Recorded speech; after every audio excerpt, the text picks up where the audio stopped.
பகல்காம் தீவிரவாதிகள் தாக்குதலில் உயிரிழந்த பெங்களூருவை சேர்ந்த ஐடி ஊழியர் பாரத் பூசனின் மனைவி சுஜாதா தனது கணவர் கீழே விழுந்து உயிரிழக்கும் வரை தீவிரவாதிகள் துப்பாக்கியால் சுட்டதாகவும் கதறல் விடுத்திருக்கிறார். கூடுதல் விவரங்களை செய்தியாளர் ராஜகுமரன் வழங்கிட கேட்கலாம். ராஜகுமரன், வணக்கம். விவரங்கள் என்ன பகிரலாம்?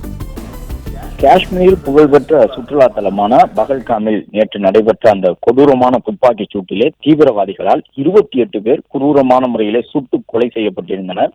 இந்த நிலையில்தான் அந்த தாக்குதல் சம்பவம் எவ்வளவு கொடூரமான முறையில் நடைபெற்றது, அந்த தீவிரவாதிகள் சுற்றுலா பயணிகளை இலக்காக வைத்து தாக்கியது, அவர்களிடம் என்னவெல்லாம் கேட்டார்கள் என்ற தகவல் தற்போது வெளியாகி வருகின்றது. இந்த நிலையில்தான் கர்நாடக மாநிலத்தை சார்ந்த சில சுற்றுலா பயணிகளும் அந்த துப்பாக்கிச் சூடு சம்பவத்தில் பரிதாபமாக உயிரிழந்திருந்தனர். இந்த சூழலில் அவ்வாறு சென்றிருந்த கர்நாடகத்தில் இருந்து பாரத் பூஷன் என்பவர் தன்னுடைய குடும்பத்தோடு சுற்றுலா சென்றிருக்கின்றார். அவர் சாப்ட்வேர் துறையில் பணி செய்யக்கூடிய ஒரு ஐடி ஊழியர். கோடை விடுமுறைக்காக அந்த காஷ்மீர் மாநிலத்திற்கு சுற்றுலா சென்றிருந்த நிலையில்தான் அவரை எவ்வளவு கொடூரமாக இந்த தீவிரவாதிகள் சுட்டுக் கொண்டிருக்கின்றார்கள் என்ற தகவலை அவருடைய மனைவியான சுஜாதா என்பவர் தன்னுடைய தாயிடம் கதறியபடி கூறக்கூடிய அந்த காட்சிகளும் வெளியாகி இருக்கின்றன. அதன்படி சுஜாதா என்பவர் தன்னுடைய கணவரான பாரத் பூஷனை தீவிரவாதிகள் சுற்றி சூழ்ந்து வந்து அவருடைய பெயர் என்ன உள்ளிட்ட விவரங்களை எல்லாம் கேட்டிருக்கின்றார்கள். அதன் பிறகு நீ இந்து மதத்தை சேர்ந்தவனா என்று கேட்டிருக்கின்றார்கள். பாரத் பூஷனும் பதற்றமான அந்த மனநிலையில் ஆம் என்று சொல்லி இருக்கின்றார். அவர் சொல்லிய அந்த நொடியிலேயே உடனடியாக சுடத் தொடங்கி இருக்கின்றார்கள். அவருடைய தலையை குறிபார்த்து பாரத் பூஷன் என்பவர் இந்து என்று சொன்னவுடன் அவருடைய தலையை குறிபார்த்து அந்த துப்பாக்கிகளால் அவர்கள் சுட்டிருக்கின்றார்கள். மேலும் ஒரு குண்டு பாய்ந்தாலே அவர் இறந்து விடுவார் என்ற போதும் கூட அந்த நபர் உடல் சரிந்து தரையோடு தரையாக விழுந்த பிறகும் கூட தொடர்ந்து சுட்டிருக்கின்றார்கள். தன்னுடைய 3 வயது மகனுடைய கண்ணுக்கு முன்னால் தீவிரவாதிகள் துப்பாக்கியை வைத்து கொடூரமாக கொண்டிருக்கின்றார்கள்.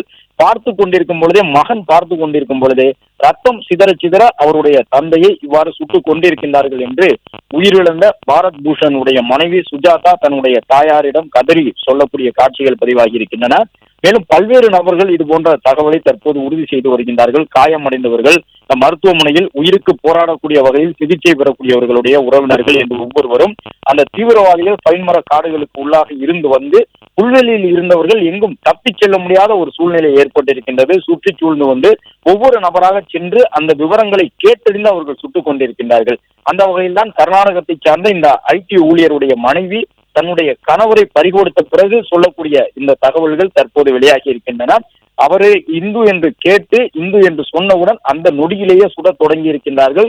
1-2 குண்டுகள் மட்டுமல்ல, அந்த நபர் கீழே விழுந்து துடிதுடித்து சாகும் வரை தொடர்ந்து அவருடைய தலையை குறிவைத்து சுட்டுக் கொண்டே இருந்திருக்கின்றார்கள்.